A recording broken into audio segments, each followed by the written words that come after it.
The two conventional theories of the mind are the materialist theory that it's all inside the brain. Brain activity is mental activity.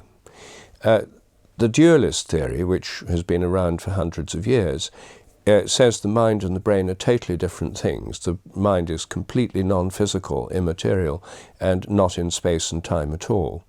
What I'm putting forward is a theory that's between those two. I'm saying that the mind is in the brain, but it extends beyond it through fields.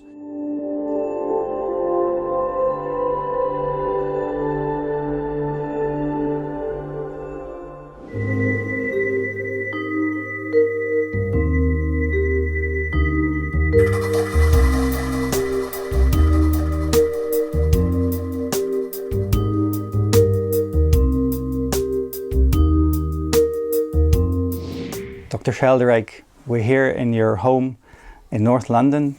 Thank you very much for giving us your time. And we're here to talk to you about thoughts and consciousness. Mainstream scientists usually hold the view that our thinking only takes place inside our brains and it is limited to our brains. Things like telepathy shouldn't really exist. What do you think indicates that thoughts actually go beyond our brains? Well, the standard materialist view, the dominant dogma at the moment, is that mental activity is brain activity. It's all in the head. But the evidence suggests that our minds reach out much further than our heads through attention and intention. One line of evidence is that when we look at people, we can sometimes affect them. People can turn round if we're staring at them. They seem to detect our attention.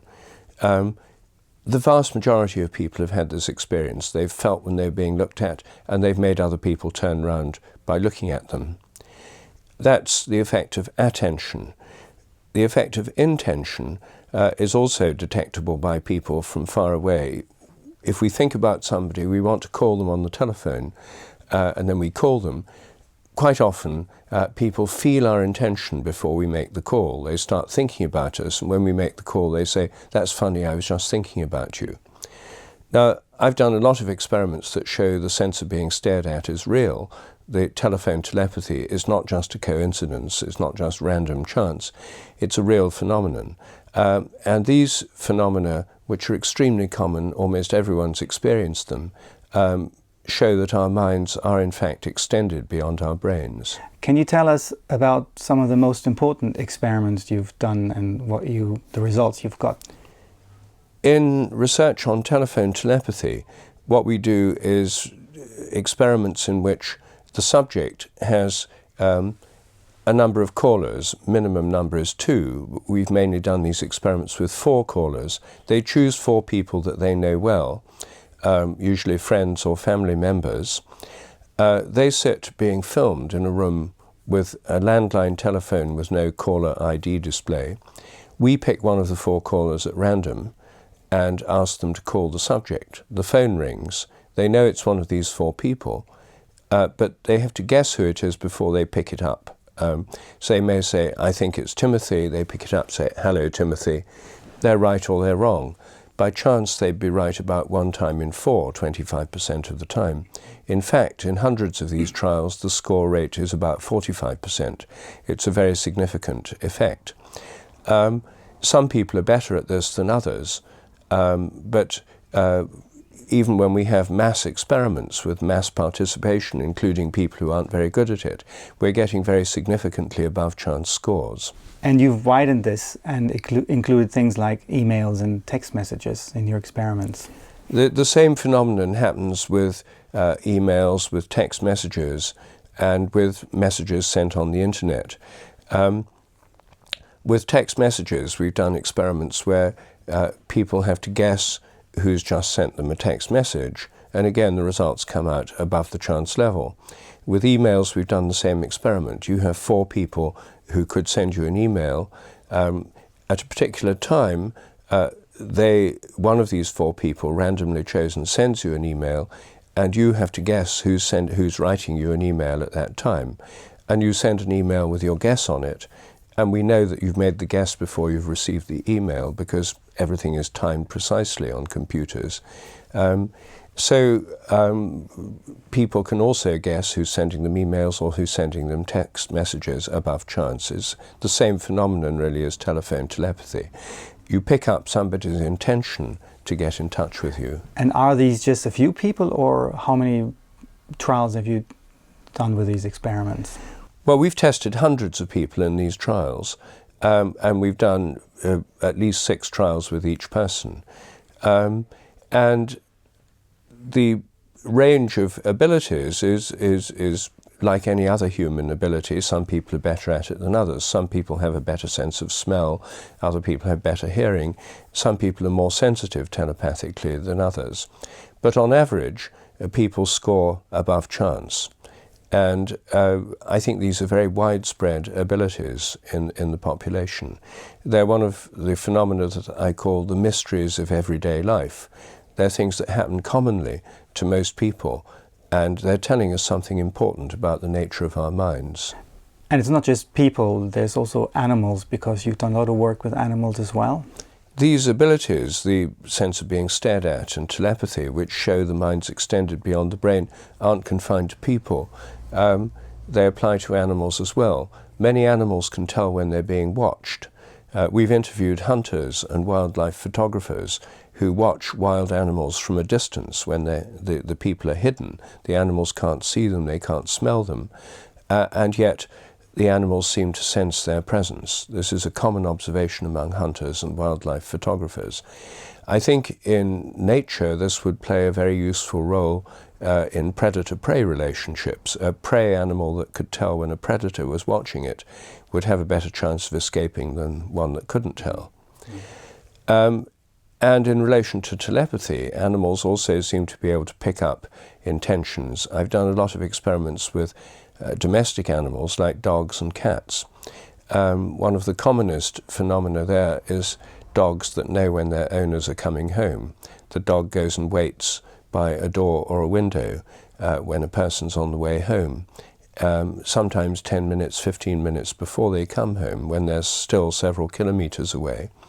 We've shown that this is not explainable in terms of sounds or smells or routine. It seems to be telepathic. The animal is picking up the person's intention to come home. The same happens with cats and with parrots and with horses and with several other species. So assuming that our thoughts are not just brain waves within our brains, what do you think is the nature of thoughts then? What's the essence of them? Well, I think our mental activity is mainly directed towards possible actions. Our conscious thoughts are mostly about what we can do or what we could do and choosing between possible actions. And most of our activity depends on intentions. We're doing things for a reason. If we're hungry, we look for food. If we want to go to the lavatory, we look for a lavatory. If you're a young man and you might look for girls. We usually have motives for what we do. People do jobs because they want to get paid and so on. So, and animals too, when they look for mates, they look for food, they try to escape from danger. Most of our activity has purposes, intentions. And these intentions reach out beyond our minds to connect us with the environment. If an animal is a hungry predator is looking for a prey animal, it's searching the environment. When it sees one, its attention is fixed upon it. And so these are not exactly conscious thoughts in words. Animals are not thinking in German or in English. They're thinking more in images and with desires and emotions and intentions. And of course, a lot of our own thinking can take place without words. If you hear a frightening sound, you react to it, or if you see a threatening sight, you try and escape from it. You don't necessarily spend a lot of time working it out in words. You just run away or have a defensive reaction. So it would be wrong to think that all thoughts or intentions are to do with words. They're mainly to do with possible actions, and those actions connect our minds with the environment through perception, through looking at things or through hearing things, and through our intentions. if you're a hunter and you're going out to hunt for something, you have an intention to find a prey animal, and that prey animal may pick up your intention and be more cautious, or it might escape because of its picking up your intention. So our thoughts, our intentions are not really confined to our brains. Now, the question of an internal dialogue, it may be that when we have internal dialogues, we're just thinking to ourselves with words. It may be that that's located mainly in or around the head. But as soon as we're directed towards the environment, to the external world or to other people, our thoughts or intentions reach out into the world and can have effects at a distance. And have you observed any principles by which thoughts work? Does, for instance, distance make a difference, or the emotions we attach to our thoughts? Well, our thoughts and intentions and desires and needs are all related to emotions of one kind or another. You know, hunger, fear, self-preservation, sexual desire, and so forth. We have motives for what we do, emotions. And these emotions can have an effect at a distance. If I want to telephone somebody in Australia and I start thinking about them, they can pick up my intention. So when I ring them, they may say, I was just thinking about you. We've actually done telephone telepathy experiments between Britain and Australia, and we've shown that they work just as well over thousands of kilometers as they do over a few kilometers. In fact, in our experiments with people in Australia, we used subjects who were young Australians living in London, and their people in Australia that they were ringing, or who were ringing them, were people like their mothers, girlfriends, and so on. People in England were new acquaintances. They actually did better with the people in Australia than with the people in England because they were closer to them emotionally. What matters is emotional closeness, not physical distance. And what do you think is the basis for this? I know you speak of morphic fields and resonance. Does this provide any explanation for these phenomena? The two conventional theories of the mind are the materialist theory that it's all inside the brain. Brain activity is mental activity. The dualist theory, which has been around for hundreds of years, says the mind and the brain are totally different things. The mind is completely non-physical, immaterial, and not in space and time at all. What I'm putting forward is a theory that's between those two. I'm saying that the mind is in the brain, but it extends beyond it through fields. And we're used to the idea of fields being in and beyond material objects. The magnetic field of a magnet is in the magnet and extends beyond it. The gravitational field of the Earth is in the Earth and extends far beyond it. The field of a mobile phone, a handy, is in the phone and extends beyond it. And I think the fields of our minds are inside our brains and inside our bodies, and extend beyond them. So it's not all inside the brain, and these fields connect us to the objects of our attention or intention, and they stretch out far beyond the brain. But they're still, of course, related to the brain, because otherwise they wouldn't be able to influence our actions, which has to happen through the brain. Assuming our thoughts are not limited to our brains and our own bodies, what do you think are the implications for our lives and for our worldview? If our minds are extended beyond our brains and interconnect us with the world around us and with each other, it means that we're much more interconnected than we usually assume. The materialist theory, still the dominant orthodoxy, says that the mind is inside the brain. That means each of us is isolated from each other in the privacy of our skulls. It means we're much more private, but we're much more isolated. Now, this view of our thoughts and intentions interconnecting us with the world around us, with animals, with other people, means that we're much more interconnected. In a sense, we're less private, because our thoughts and intentions can affect other people, their thoughts and intentions can affect us. But I think that's the way things are. We're social animals, and we've evolved to live in groups with other people. And no social animals can survive unless they're interconnected with other members of their group. We see this in every social animal: ants, bees, wasps, termites, in flocks of birds, in schools of fish, in packs of wolves. All social animals have coordination with other members of the group, and I think that telepathy is a normal means of communication among social animals between members of groups. So that's one implication. We're much more interconnected than we might otherwise be. Another implication is that our brains are not doing everything they're usually assumed to do. I think brains are grossly overrated at present, because people assume the brain is doing everything. I think the brain is more like a receiver, more like a TV receiver than like a video recorder. It's not storing everything and doing everything. It's open to transmissions that come from outside, and it's sending out transmissions to the world around it. So it's working in a completely different way. So I think this would lead to a very different understanding of ourselves and of our minds. It also would suggest that these so-called paranormal phenomena, like telepathy, are not paranormal at all. They're perfectly normal. They're part of our animal nature. Animals have them too. They've evolved because they're useful, and they're there because we're social animals like other social animals. So does it matter what we think and how we think? Yes, I mean, if our thoughts are simply private things inside our heads, it doesn't much matter what you think. It only matters what you say or what you do. But if your thoughts and attitudes and intentions and hopes and fears and loves and hates can have influences beyond your brain, just by thinking about them or having those feelings, it means we're more responsible for what we think. It's not just what we say and do, but what we think that matters. And of course, most religious traditions have recognized this for a long time. It's our thoughts as well as our actions that are important, whereas from the materialist point of view, it's only the actions. Mm-hmm.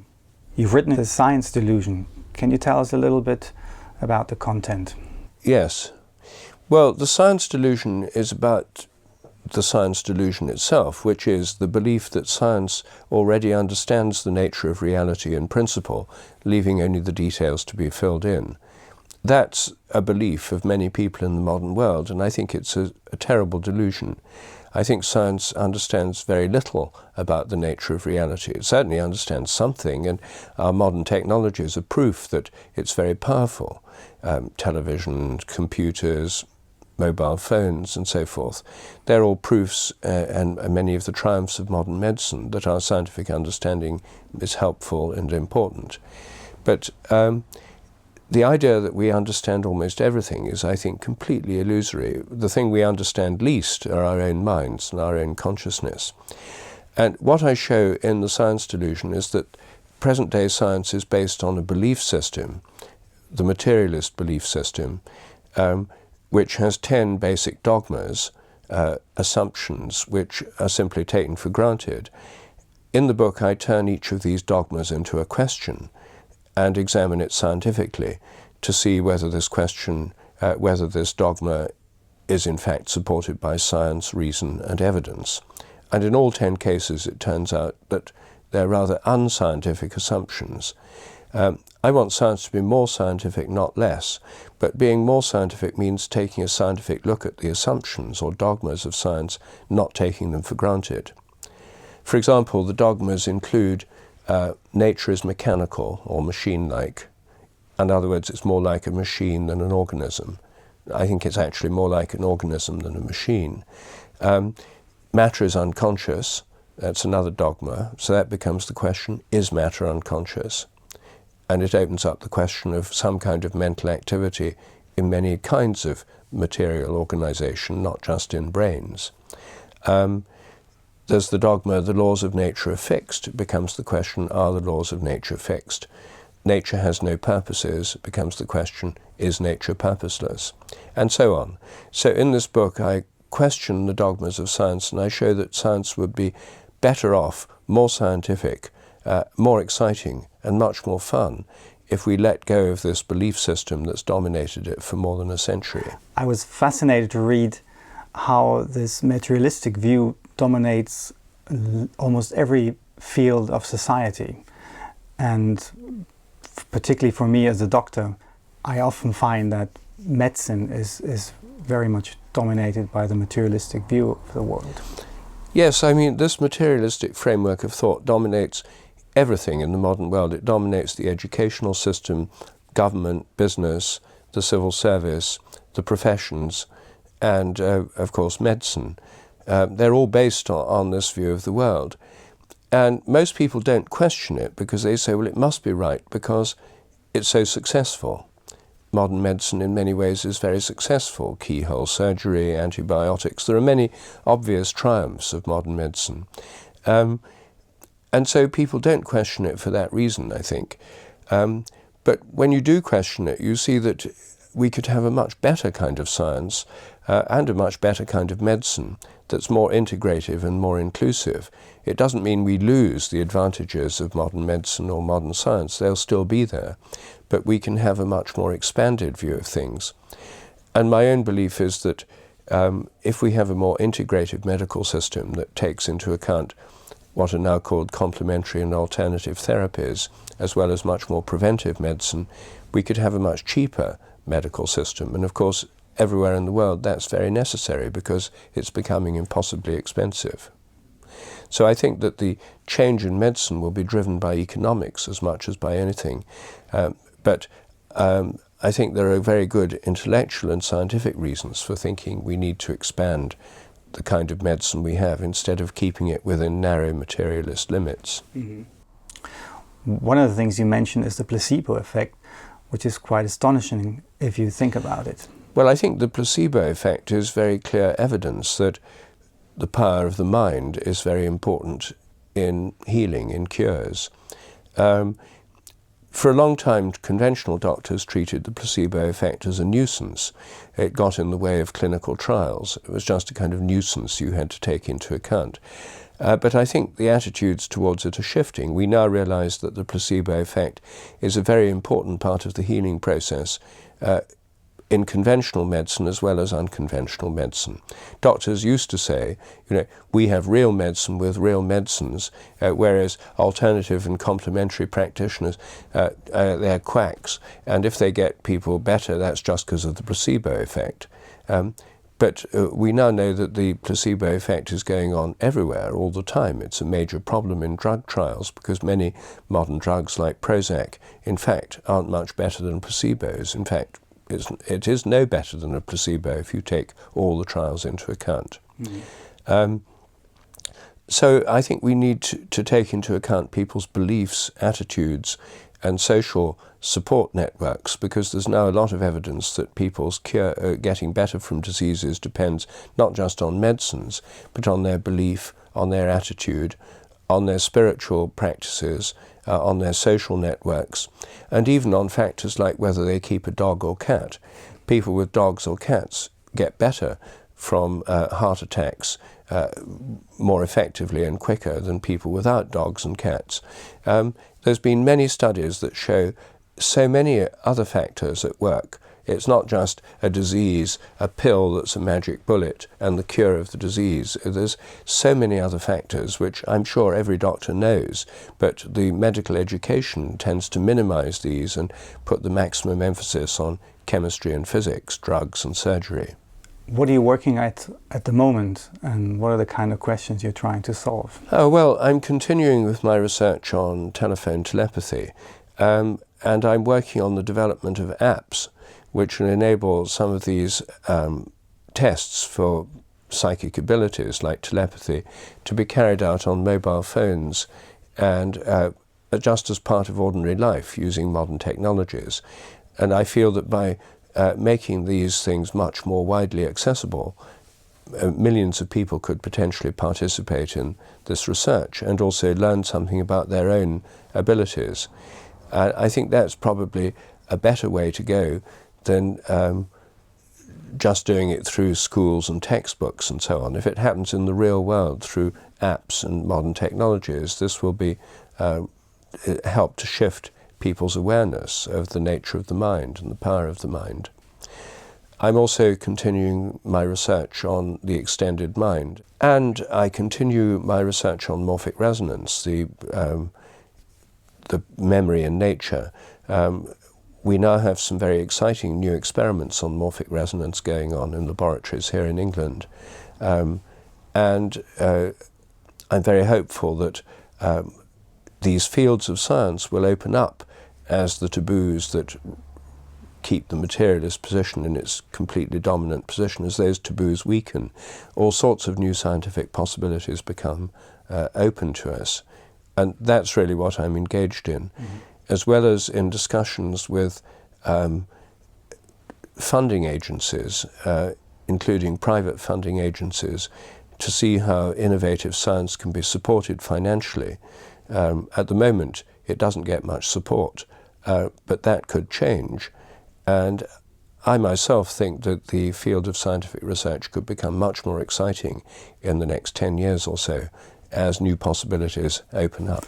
Thank you very much for this very interesting interview.